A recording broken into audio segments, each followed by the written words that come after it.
Raro privilegio me da la comunicación en la Argentina. Ayer Jorge Fernández Díaz, Joaquín Morales Solá en La Nación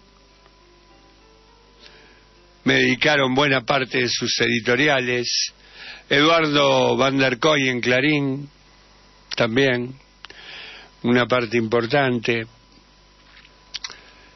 ¿Yo qué soy? Yo no soy nada, muchachos. Un negro marginal de la Ferrere. ¿Qué les puede hacer a ellos?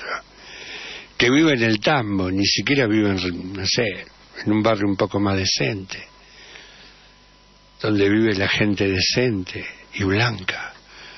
Yo soy un negro marginal.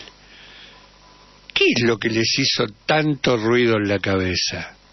Por ahí lo dijo Jorge Fernández Díaz en su editorial, un tipo que escucho a las noches, porque a mí me gusta escuchar lo que dice el enemigo todo el tiempo, como decía Jaureche, para después poderme parar con precisión en la vereda de enfrente. Pero miren qué interesante.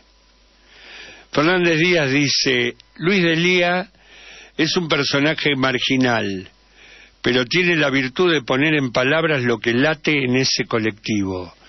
Y resulta sintomático que sus anhelos violentos no hayan levantado enérgico repudio entre los dirigentes más presentables de sus propias filas. Quien calla otorga, pero por otra parte, ¿cómo desacreditar al ex piquetero y a la vez mantener la boca cerrada ante los asesinatos de Estado que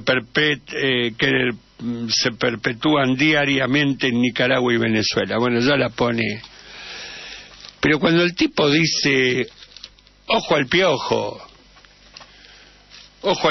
que Delía tiene la virtud de poner en palabras lo que late en ese colectivo. Tengo un matiz con Fernández Díaz, además de tener profundas diferencias. Fernández Díaz no es en el colectivo kirchnerista que late eso, es en la sociedad argentina. Esa sociedad que ustedes intentan manipular todos los días. Quizás hoy me extienda un poquito, pero hoy me llegó un tuit que me hizo ruido en la cabeza, pero lo vi muchas veces y tengo profundo respeto por él, porque lo conocí. ¿Saben dónde lo conocía? Noam Chomsky, en Irán. Vi una conferencia de él en Teherán que hizo con Norman Finkelstein, que alguna vez vamos a hablar de eso.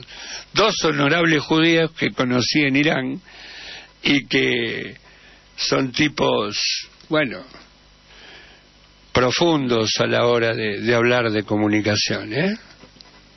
Uno de ellos perdió toda su familia en Auschwitz.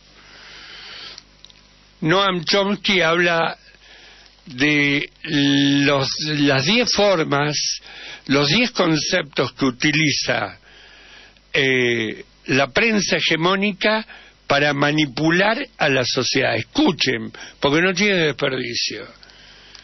El primero es la distracción, desviar la atención de las masas con cosas como el fútbol, la telerrealidad o noticias que parecen más importantes de lo que la verdad son. ¿Qué puede importar lo que yo diga? ¿No? Ahora vos lo inflás o lo achicás de acuerdo a tus necesidades políticas. Segunda cuestión. Chomsky habla del problema, reacción, solución. Se da cuando el poder y los gobiernos dejan de manera premeditada de atender un problema. Nos hacen ver que la solución debe externalizarse y ellos mismos proponen el arreglo a ese problema que han creado. Empeorar a propósito un servicio público para justificar su privatización es una maniobra muy común. Fíjense lo que hizo anoche La Nata. Hizo un informe destruyendo al astillero Río Santiago. Hoy van a intentar cerrar el astillero para que caiga en la cloaca del ajuste. Seguramente mañana vendrá un astillero norteamericano del primer mundo a hacer los barcos que tendríamos que hacer nosotros. Tercero, Chomsky habla de la gradualidad. Las subidas de impuestos o la reducción de los derechos laborales se hacen poco a poco para que sean imperceptibles, para que cuando caigamos en la cuenta ya todo sea tarde. ¿Te suena? Macri hace 3 años que nos habla de gradualidad. Chomsky en estado puro, ¿no? Chomsky también, como cuarta premisa, habla de que los tipos siempre difieren. Diferir consiste en tomar decisiones perjudiciales en el momento, prometiendo que reportarán beneficios en un futuro, beneficios que nunca llegarán, para cuando ya estemos acostumbrados y no rechacemos la nueva y perjudicial situación generada. ¿Cómo era lo del semestre que viene? ¿Te acordás? Y cuando llegamos al semestre que viene, es el otro semestre. Y cuando llegamos, es el otro. La zanahoria siempre está delante. La quinta premisa de Chomsky es, escuchen, infantilizar al público. En la televisión, la publicidad o en las campañas electorales se tiende a tratar al público de manera infantil y paternalista, con el objetivo de anular su pensamiento crítico. Y la verdad le funciona bien. Nos tratan como pelotudos, como si fuéramos bobos, ¿no? Eso del timbreo. Ay, acá vengo Heidi. Y después Heidi hace cosas terribles. Sexto,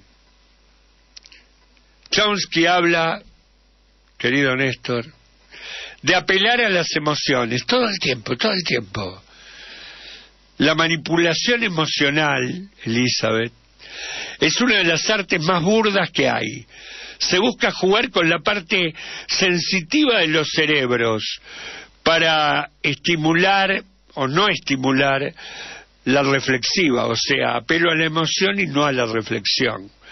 Anular nuestro lado racional hace que nos quedemos con un mensaje global, con los elementos específicos que esconde. O sea, yo me emociono con algo, con Macri abrazando a Antonia, y eso elimina mi parte crítica, mi parte racional. Séptimo, ellos necesitan escuchar, necesitan crear públicos ignorantes. La ignorancia es la peor arma de destrucción masiva que hay. Crear brechas entre la educación pública y la privada, o no proporcionar las herramientas necesarias para culturizar, son 2 procesos habituales. Por ejemplo, se sigue ridiculizando a los ratones de la biblioteca en cantidad de películas o series. Ser inteligente o inquieto es ser sinónimo de ser un perdedor en la estructura social. El que piensa es un boludo. Necesitamos gente muy desinformada, gente con la cabeza vacía de información.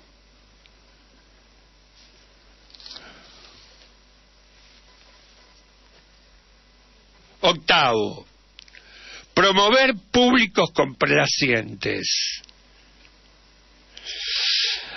Los medios, las redes, la radio, la televisión promueven estilos de vida superficiales, haciéndonos creer que lo que está de moda es a lo que debe aspirarse, matando de esa manera 2 pájaros de un tiro.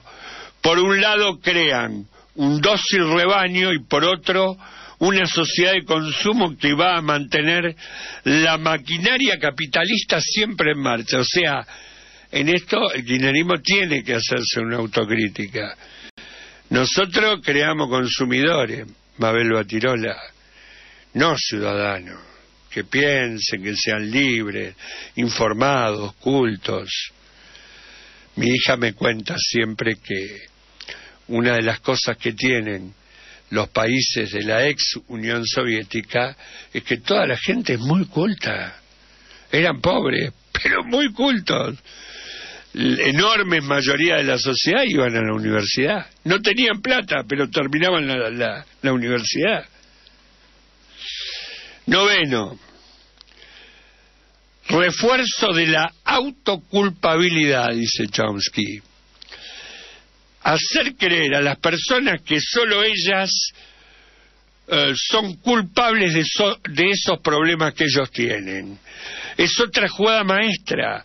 Si nos hacen creer que nuestro entorno es idílico, un fallo en nuestra economía personal o un fracaso laboral es solo culpa nuestra. Nuestras crisis son nuestras por haber vivido por encima de nuestras posibilidades. No lo olvidemos. ¿Se acuerdan cuando Javier González Fraga decía, pero estos se creyeron que podían ir de vacaciones, comprarse un auto, hacerse la casa? ¿Están locos? Ustedes son culpables de eso, carajo. Y ahora la van a pagar. Tremendo, nos laburaban la culpa. O los pelotudos, el otro día vi una mina, no sé, una que nunca me cruzo en un programa, que decía, basta de alimentar vagos con los planes. Hay que trabajar, yo trabajo. Olvidándose que hay millones de desocupados, abandonados a su suerte. Culpabilizando al desocupado de su desocupación. Y por último, Chomsky nos dice que ellos apelan al estudio, al conocimiento minucioso del ser humano, Piccone. La ciencia y la psicología han recopilado una ingente cantidad de información sobre los comportamientos del ser humano, pero esa información privilegiada solo la usan unos pocos para su propio beneficio. Otro ejemplo claro, que la ignorancia del pueblo favorece las acciones de los que están en el poder.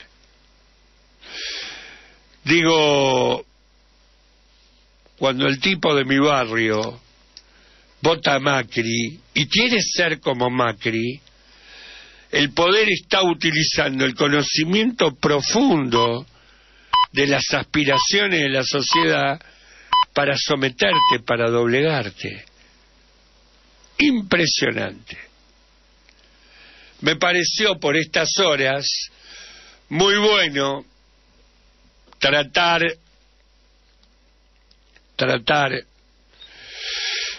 de entre todos reflexionar cómo se nos comunica, que tomemos a tipo como Chomsky,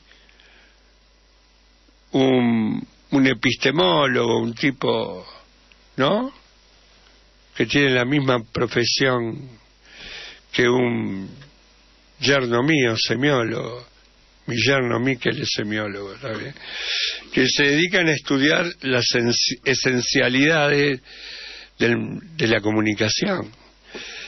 Yo en este momento podría estar con Radio Rebelde, con Piccone, Elizabeth, Tito, los compañeros, hablando de cualquier pelotudez y no de estas cosas.